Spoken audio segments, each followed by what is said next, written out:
Did you know that the moment a hospital is built higher than 48 meters, it is considered a high-rise hospital?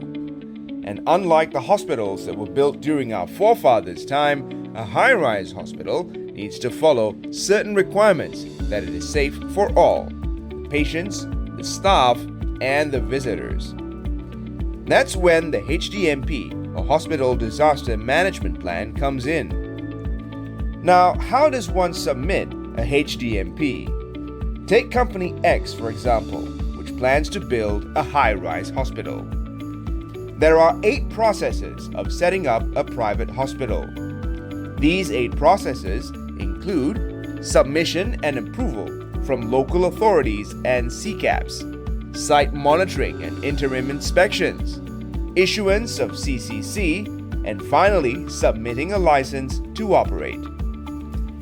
However, to make sure that the plan for the high-rise hospital is routed properly, the most vital step is the submission of the approval for pre-establishment application to Private Medical Practice Control Section, CCAP's Ministry of Health, Malaysia. Without this step, Company X's dream to execute a soaring high-rise hospital might not come to reality.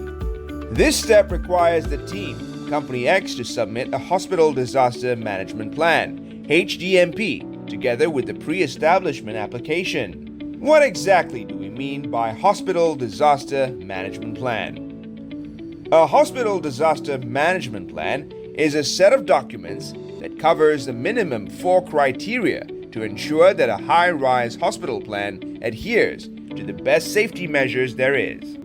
The first criteria for an applicant to look into is the high-rise hospital design principles. Company X must justify the proposed location and state the design brief and intention in achieving a safe hospital.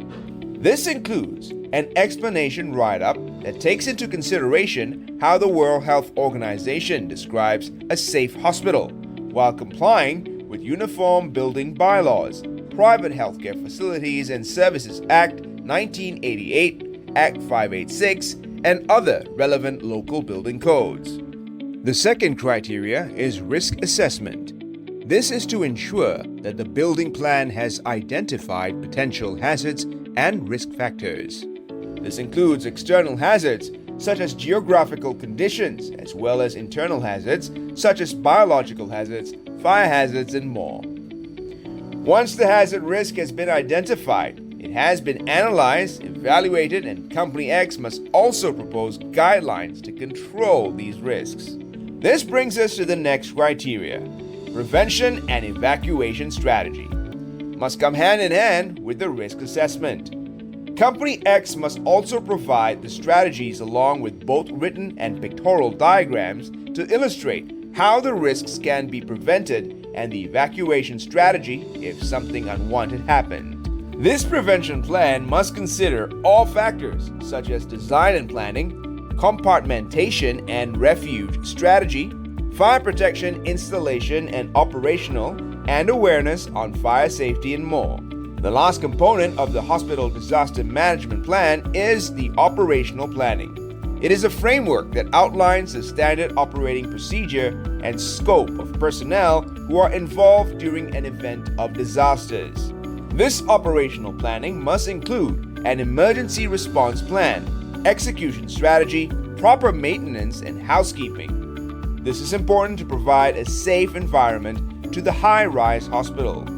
As vertical healthcare design is becoming more and more popular, the Private Medical Practice Control Section, CCAPS, has worked together with Private Healthcare Productivity Nexus, PHPN, under the Malaysia Productivity Corporation to come up with the Handbook on Technical Design Reference for Disaster Preparedness in Setting Up New High-Rise Private Hospitals.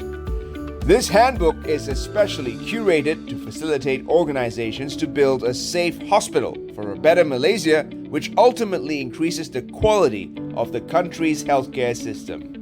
Please get a copy of the guidebook from the www.medicalprac.moh.gov.my or www.wayup.my.